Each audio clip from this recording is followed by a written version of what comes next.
Il est 8h14. Lévy sans interdit. Bonjour Elisabeth Lévy. Allô? Oui, Elisabeth Lévy, vous êtes là. Elisabeth, voilà. Vous revenez sur ce coup de théâtre, en quelque sorte, d'hier soir, après les résultats de ces élections européennes. Eh bien, l'annonce d'Emmanuel Macron, Elisabeth. Oui, coup de théâtre, coup de poker.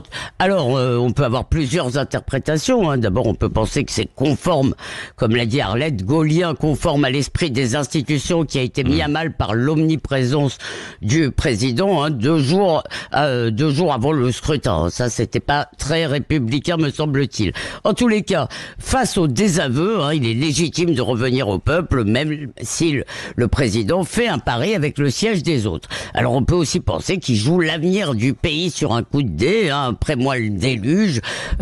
Nicolas Bétou le compare même à Néron, qui regardait brûler Rome. Mais en tout cas, ce qui m'a semblé hier, c'est que Emmanuel Macron lui-même dressait l'acte de décès du macronisme, parce qu'en réalité, il s'agit d'un échec magistral. Il promettait une révolution, c'était le titre de son livre, une nouvelle façon de faire de la politique. Eh bien, le clivage droite-gauche qu'il prétendait dynamiter est toujours là, sinon les électeurs de Raphaël Glucksmann auraient voté pour Emmanuel Macron, au moins pour l'Ukraine et l'international. Le en même temps consiste à dire à chacun ce qu'il veut entendre et plus personne n'est dupe. Et surtout, le président devait être celui qui arrêterait ce qu'il appelle l'extrême droite, et il a joué et rejoué l'ère de moi ou le nazisme. Sauf que, on l'a vu à plusieurs reprises, ce prêchi-prêcha tourne à vide.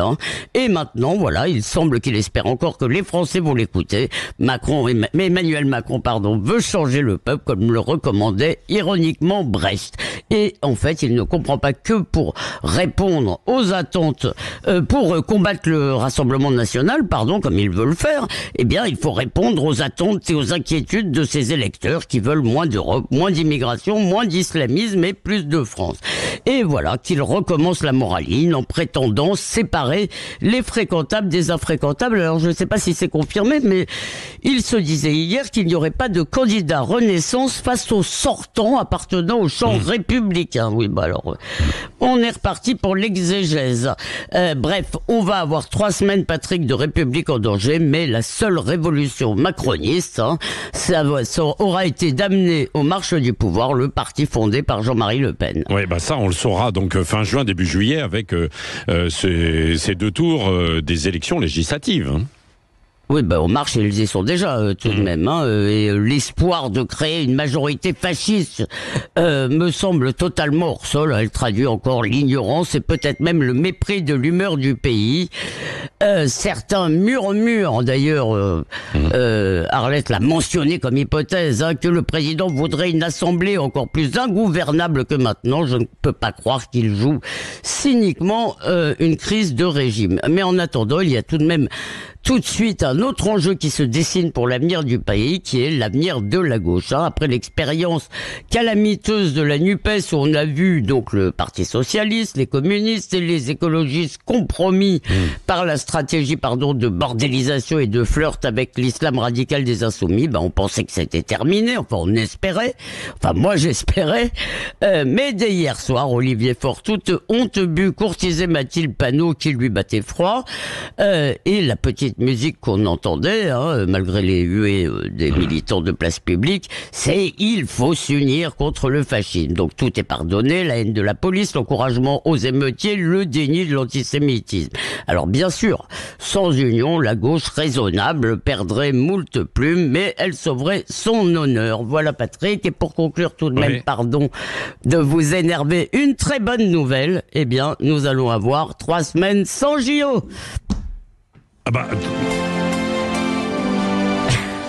Pourquoi 3 semaines sans JO, Elisabeth Lévy ? On va un peu moins parler des JO, si vous voulez. Cette propagande éprouvante qui nous sommes d'être contents, si vous voulez, va s'arrêter un peu. Là, on va parler un peu de politique, je pense. Oui, bien sûr. On continuera aussi d'en parler sur l'organisation, sur ce qui va et ce qui ne va pas, il y aura toute sa place pour ça. Ce qui va, ça va aller vite. Je vous sens toujours rabat-joie, Elisabeth. Tout de même, revenons quand même sur ce que vous avez dit, et notamment dans votre premier passage. passage avec vous, Elisabeth, mais Arlette Chabot. C'est vrai que Emmanuel Macron, il avait écrit révolution, quoi. Et là, dans tout ce qui se produit, alors évidemment, il y a eu des circonstances, mais on arrive à une forme de révolution politique, quoi. Ce qui est en train de se passer, non, Arlette Chabot? Ouais. Arriver possible au pouvoir du Rassemblement national, c'est vrai que ce sera une révolution. En tout cas, effectivement, l'inimaginable finira peut-être par arriver. Mais c'est vrai que le projet d'Emmanuel Macron, il a beau dire que cette espèce peut-être de rassemblement des raisonnables, ce sera un nouvel élargissement, un nouveau dépassement, c'est-à-dire son projet initial.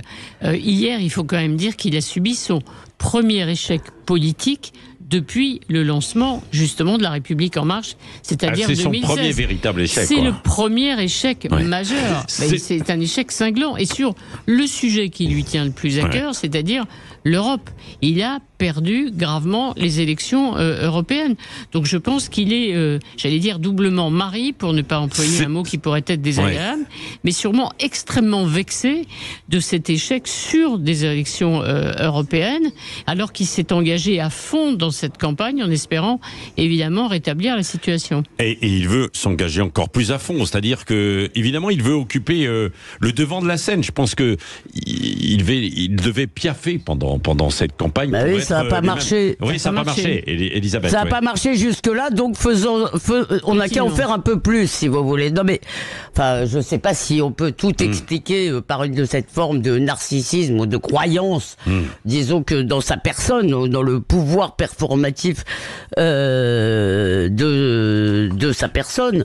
Mais quand vous dites que c'est son premier échec politique, excusez-moi, dans la réalité, il n'a pas pu faire grand-chose. Les élections législatives, même s'il ne les a pas perdues au sens strict, non mais tout de suite après des présidentielles, pas réussir après avoir une majorité, c'était pas extraordinaire. Par ailleurs, on peut pas dire qu'il a découvert hier ce qui était en train de se passer. Mais moi, ce qui me frappe, si vous voulez, c'est que c'est extraordinaire. On vient de vivre une séquence où on voit bien que s'il y a un parti révolutionnaire et je le dis de mon point de vue, bien sûr, dangereux pour la démocratie, ça n'est pas le Rassemblement national. Continuer à le qualifier d'extrême droite est, à mon avis, absurde. Ça n'a pas de sens.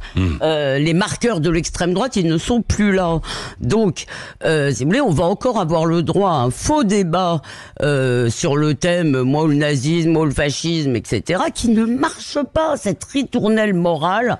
Il l'a dit lui-même d'ailleurs. Oui, ça a été évoqué hier soir par Manon Aubry, bien sûr, qu'il a évoqué. Et la France Insoumise qui fait quand même, quoi qu'on en dise, parce que c'est vrai qu'il y a le bon score de Glucksmann, qui fait plus de 10% tout de même, alors qu'on l'annonçait comme s'effondrer, un effondrement total, quoi. Et ce qui n'est pas le cas, Arlette Chabot. Hein, non, ce sont les derniers jours de campagne, une campagne très forte sur le terrain des Insoumis qui finalement a fonctionné. C'est la mobilisation sur Gaza, il faut le dire. C'est un choix.